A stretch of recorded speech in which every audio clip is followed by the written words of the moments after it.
नमस्कार दोस्तों, मैं अंकुर उपाध्याय स्वागत करता हूं आप सभी का एक बार फिर से अपनी नई वीडियो में। दोस्तों, विप्रो के नतीजे आ चुके हैं और मेरे लिए बड़ा ही मुश्किल हो रहा है मैं कैसे आप सभी को इसके नंबर्स डिस्क्राइब करूं, अच्छी साइड पे खराब साइड पे, क्योंकि न्यूट्रल तो बिल्कुल भी नहीं है।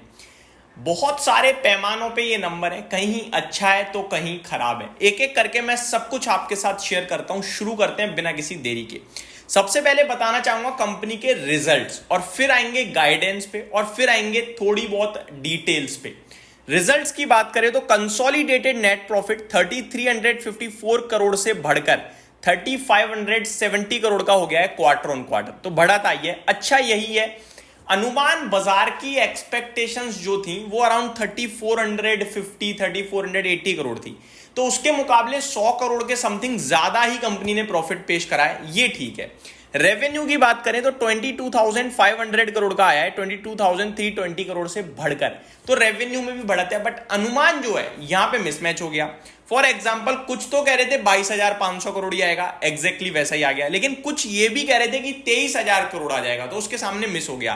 तो प्रॉफिट का आंकड़ा ठीक ठीक, लेकिन रेवेन्यू में मिसमैच हो गया। ठीक है जी, पहली कंफ्यूजन। दूसरी बड़ी बात बताता हूं आप सभी को। कंपनी की बात करें दोस्तों, तो कंपनी ने आगे को लेकर जो गाइडेंस दी है वो अपने आप में चिंताजनक है, डराने वाली है। गाइडेंस में क्या कहा है कंपनी ने, वो मैं आप सभी के साथ शेयर करता हूं। दोस्तों, पहले कंपनी ने कहा था कि हमारा Q1 जो है वो हो सकता है 1% माइनस से 1% प्लस के बीच में रहेगा, लेकिन अभी केवल और केवल माइनस की ही बात कर रही है कंपनी डी ग्रोथ की बात कर रही है। करंट जो क्वार्टर चल रहा है यानी अप्रैल मई जून, ये होता है Q1।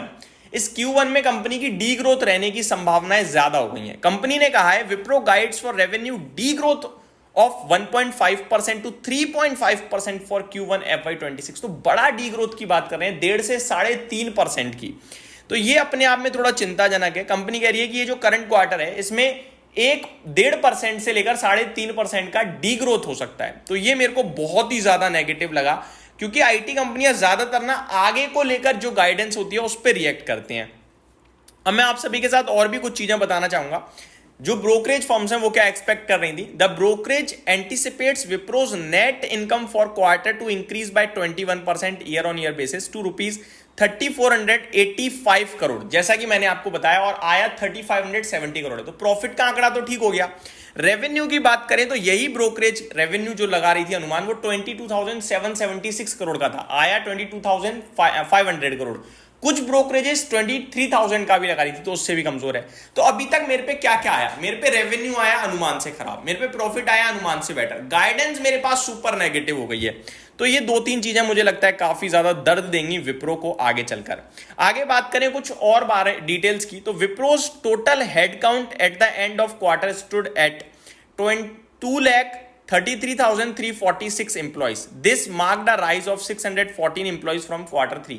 तो क्वार्टर 4 में करीब 614 employees कंपनी ने हायर करे हैं क्वार्टर 3 के कंपैरिजन में, तो बढ़कर आए हैं। तो ये ठीक है कि मतलब निकाल नहीं रही है, कंपनी ने हायर ही करे हैं, ये अच्छी बात है। बट ओवरऑल मुझे लगता है ये नंबर्स मार्केट को पसंद नहीं आएंगे। आगे पढ़ें क्या लिखा है। In it press release Wipro release its guidance for the ongoing April June quarter Q1 of FY26। We expect revenue from our IT services business segment to be in the range of $2,505 million to $2,557 million. This translates to sequential guidance of -3.5% to -1.5% in constant currency terms, the firm said.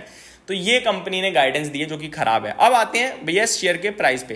देखो, Q1 तो खराब company बोल रही है और काफी खराब commentary है, तो जो खराब हो सकता है वो तो कंपनी ने कर दिया। अब ये शेयर टूट जाए तो फिर वो खराब पूरी तरीके से प्राइस में भी आ जाएगा, और क्वार्टर 1 के नतीजों में अगर कंपनी ने जरा भी अच्छा कर दिया तो फिर तेजी आएगी। अब खराब, जो मेरे कहने का मतलब है, जो खराब हो सकता है वो कंपनी ने आपके सामने रख दिया कि भैया इतना खराब हो सकता है, इससे ज्यादा नहीं होगा।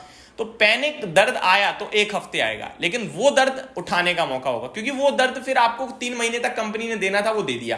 अब आगे अगर कुछ अच्छा हो गया तो कंपनी फिर उस पर रिएक्ट करेगी, समझ रहे हो। आपने कहा कि भैया मुझे 1,000 रुपए का नुकसान हो सकता है 3 महीने के अंदर अंदर मैक्सिमम साइड पे, अब 2-3 दिन में ही आप वो रिएक्ट कर देंगे लोग आपके ऊपर। लेकिन फिर अगर 2-3 दिन में 1000 की जगह 900 का ही हुआ या 800 का हुआ ना, तो फिर आपके लिए फायदे की बात है। लेकिन 1000 से ज्यादा नहीं होगा, क्योंकि आईटी कंपनियां कंजर्वेटिव होकर चलती हैं।